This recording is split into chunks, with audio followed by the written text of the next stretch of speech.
Ich bin eh nicht so der Lift-Boy.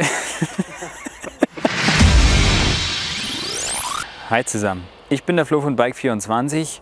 Wir sind draußen im Wald, um ein paar Räder zu testen, unter anderem auch das, was vor mir steht, und zwar das Scott Genius E-Ride 910. Der Name verrät es schon, 910 ist quasi noch nicht ganz das Topmodell, aber schon recht weit oben. Das Genius ist ein klassisches und sehr sportliches Trailbike von Scott und die E-Bike-Variante steht auch dem normalen Rad in nichts nach. Ausgestattet ist das Rad mit einem Fox-Fahrwerk. Wir haben vorne die Fox Rhythm Air in der 36er Variante und der Fit 3 Kartusche, hinten ein Fox Evol-Dämpfer. Und wir haben sowohl hinten als auch vorne 150 mm Federweg. Das Coole ist, dass wir über den Scott-eigenen Twinlock-Hebel beide Federelemente gleichzeitig etwas straffer machen können in den Traction-Mode zum Berghochfahren, aber auch komplett blockieren können. Was die Schaltung angeht, haben wir einen Mix aus SRAM, NX und GX Eagle verbaut. NX ist der Schalthebel, die Kurbel und die Kassette. GX ist das Schaltwerk. Bremsen sind stattliche Shimano Vierkolbenbremsen verbaut, die BR MT 520.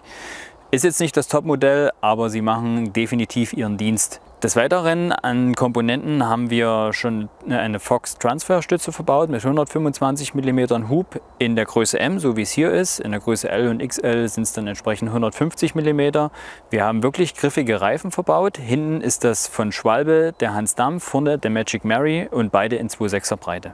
Das Herzstück des Rades ist natürlich die Motor- und Akkueinheit und hier haben wir den neuen Performance Line CX Motor der 4. Generation von Bosch verbaut, zusammen mit der PowerTube, die 625 Wattstunden bringt auf einen Motor mit 75 Newtonmeter Drehmoment. Das Besondere am Genius ist, dass ich auf der Oberseite des Unterrohrs noch einen Range Extender Akku montieren kann, der mir quasi nochmal 500 Wattstunden zusätzliche Kapazität bringt und man somit auf eine Gesamtkapazität von 1125 Wattstunden kommt. Ist sicherlich interessant für die Leute, die lange Tagestouren machen, Alpencross und solche Geschichten. Ausgeliefert wird das Genius nur noch mit 29 Zoll Rädern. Über den Flipchip hier oben an der Dämpferaufnahme ist es aber weiterhin möglich, auch 27,5 Zoll Räder zu fahren. Des Weiteren haben wir für diejenigen, die das Rad nicht wirklich nur in der komplett sportlichen Mountainbike-Variante fahren wollen, sondern vielleicht auch mal damit in der Stadt unterwegs sind oder wie auch immer, die Möglichkeit, Schutzbleche zu montieren und auf der anderen Seite auch noch einen Ständer zu installieren.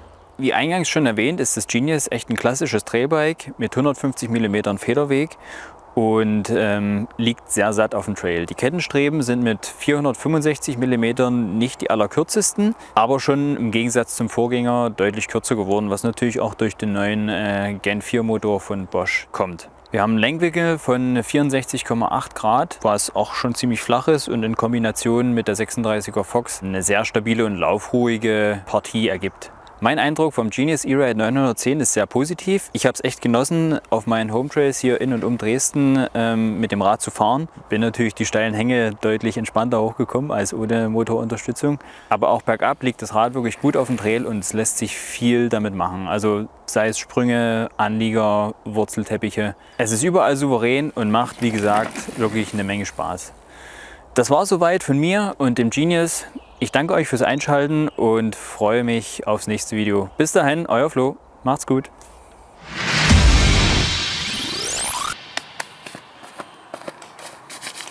Ja, das ist besser hier, Stief. Das ganze Handy voll.